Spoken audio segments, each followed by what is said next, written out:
ஜிம்பிராசுரா, நான் கைலாயம் புறப்படுகிறேன். உனக்கும் உன் அக்கிரமத்திற்கும் முடிவு கட்ட உனது பிரம்மையை விலக்கி தேவாதி தேவர் நீ அல்ல மகாதேவர் தான் என்பதை உனக்கும் இவ்வையகத்திற்கும் நான் நிரூபிக்க போகிறேன்.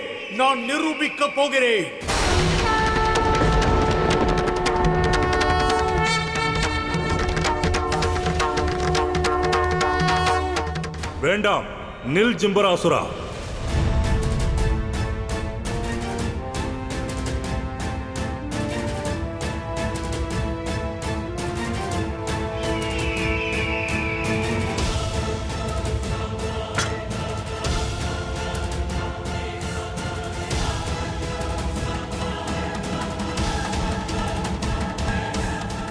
வயது முதிர்வால் நடப்பதற்கு தடியை பயன்படுத்துகிறாய். உனக்கு எப்படி வந்தது இந்த துணிச்சல்? எதற்காக என்னை தடுக்கிறாய்? சக்தி மீது ஆணவம் கொள்வது சரிதான், ஆனால் அதை சரிவர பயன்படுத்த வேண்டியது மிக அவசியமாகும். ஆம், நான் நடப்பதற்கு தள்ளாடும் வயோதிகன்தான், ஆனால் அசுர குலத்தையே வழி நடத்துபவன் நான் தான் அசுரகுரு சுக்ராச்சாரியன், மற்றும் இவர்கள்தான் அசுர குலத்தின் அன்னை அசுர மாதா திதி.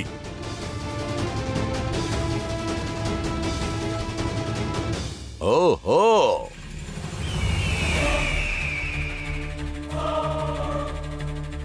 நீதான் அந்த அசுரகுரு சுக்ராச்சாரியரா? தாரகாசுரன் முதல் அந்தகாசுரன் வரை அழிவதை வேடிக்கை பார்த்தவர். அசுரகுரு என்று சொல்லிக் கொள்கிறீர்?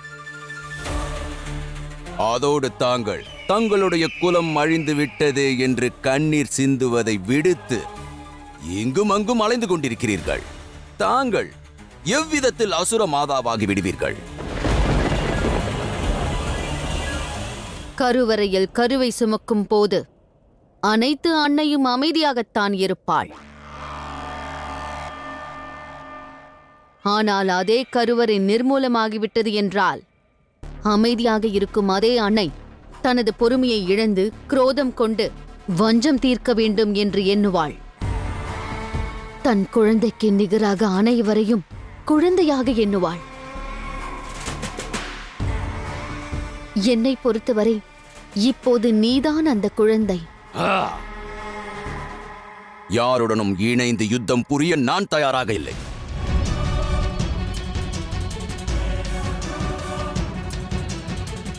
நான் தனியாக நிலைத்து நிற்பவன்.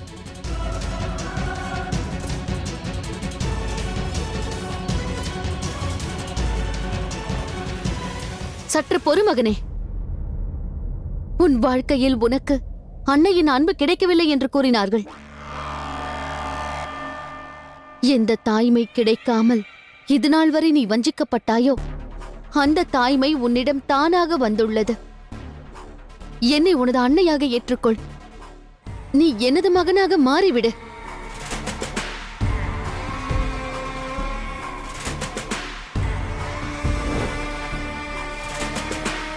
இவர்கள் தங்களை ஏமாற்ற முயல்கிறார்கள். அவ்வாறு ஏதுமில்லை. ஒரு அன்னையாக தனது மைந்தனிடம் உரையாட முயற்சிக்கிறேன். வேண்டுகோள் விடுக்கிறேன்.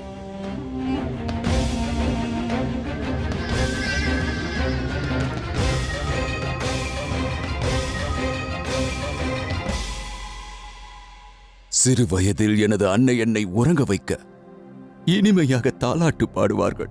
அதுபோல் ஒரு நாள் அன்னை தாலாட்டு பாடி கொண்டிருக்கும் பொழுது அவர்கள் என்னை தனியாக விட்டு பிரிந்து விட்டார்கள். அன்று இரவு எனது அன்னையின் குரலில் தாலாட்டை அல்ல, அவர்களது மரண ஓலத்தை மட்டுமே கேட்டேன். உனக்கு இந்த அசுர மாதா திதி அந்த தாய்மையை உணர்த்துவாள். ஆம் மகனே, இதுநாள் வரை நீ அன்னையின் தாய்மையிலிருந்து துண்டிக்கப்பட்டாய். ஆனால் இனி அவ்வாறு நடக்காது. நான் உனக்கு இருக்கிறேன்.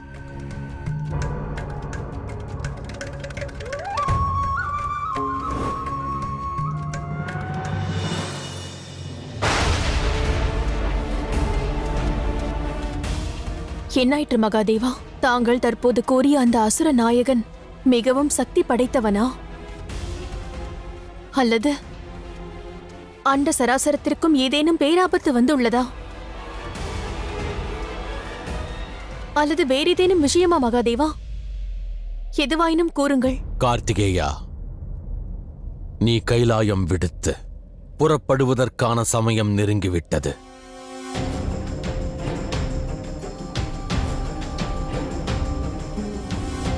ஆயத்தமாக இரு மைந்தனே.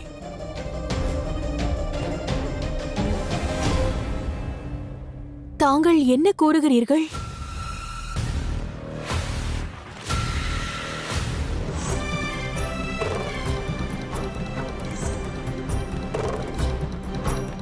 இல்லை மகனே, நீ எங்கும் செல்லக்கூடாது.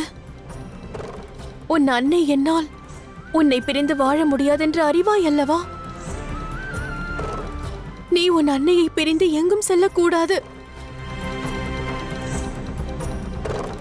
தாயே, பிறந்த குழந்தை தன் பெற்றோர்களுடன் எத்தனை நாட்கள் இருப்பார்கள் என்று பிறக்கும் பொழுதே எழுதப்படுகிறது. அதை எவராலும் மாற்ற இயலாது. தாங்கள் எனது விதியை ஏற்றுக்கொள்ள வேண்டும் தாயே.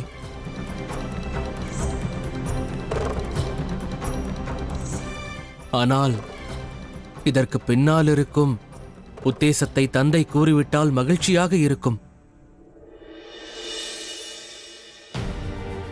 அவ்வாறென்றால் உத்தேசத்திற்கு முன்னால் தாய்மைக்கு மதிப்பில்லையா?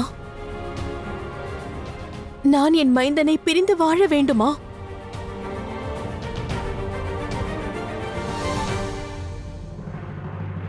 ஜிம்பராசுரா, அகத்தியர் மகாதேவரிடம் செல்வதை உடனடியாக நீ தடுத்து நிறுத்த வேண்டும். அசுரகுரு, ஒரு விஷயத்தை தாங்கள் மறவாதீர்கள். எனக்கு யாரும் கட்டளையிட இயலாது. அசுரகுருவாலும் முடியாது. அகத்தியரை பொறுத்தவரை அவர் செல்வார்.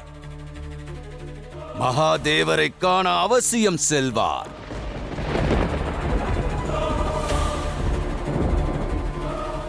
ஆனால் அவ்விடம் அவரால் சேர இயலாது.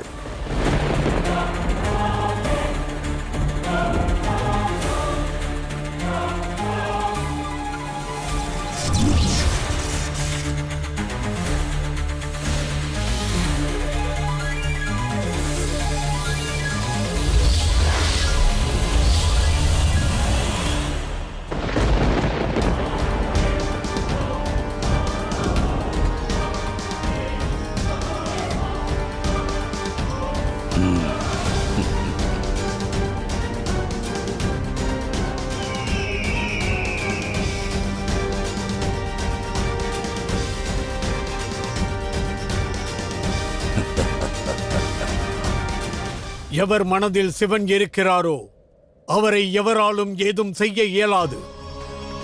மகாதேவரின் இந்த பக்தன் தனது இறைவனை நிச்சயம் சென்றடைவான். செல்லும் வழிகள் உயிரை துறந்தாலும் கவலை இல்லை.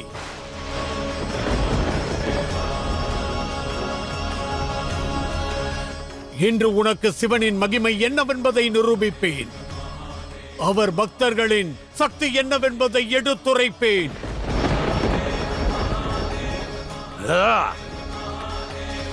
செல்லுங்கள் மகரிஷி, வீண் பேச்சு இங்கு வேண்டாம்.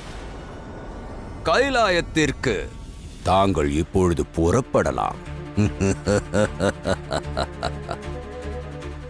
அனைவரும் எதற்காக அமைதியாக நிற்கிறீர்கள்? அனைவரும் எனது பெயரை உடனடியாக போற்றி பாடுங்கள். தேவாதி தேவர் ஜிம்பராசுரர் வாழ்க! ஜிம்பராசுரர் வாழ்க! ஜிம்பராசுரர் வாழ்க! ஜிம்பராசுரர் வாழ்க! ஜிம்பராசுரர் வாழ்க! ஜிம்பராசுரர் வாழ்க! ஜிம்பராசுரர் ஹர ஹர மகாதேவா! ஜிம்பராசுரர் வாழ்க! ஜிம்பராசுரர் ஹர ஹர மகாதேவா! ஹர ஹர மகாதேவா!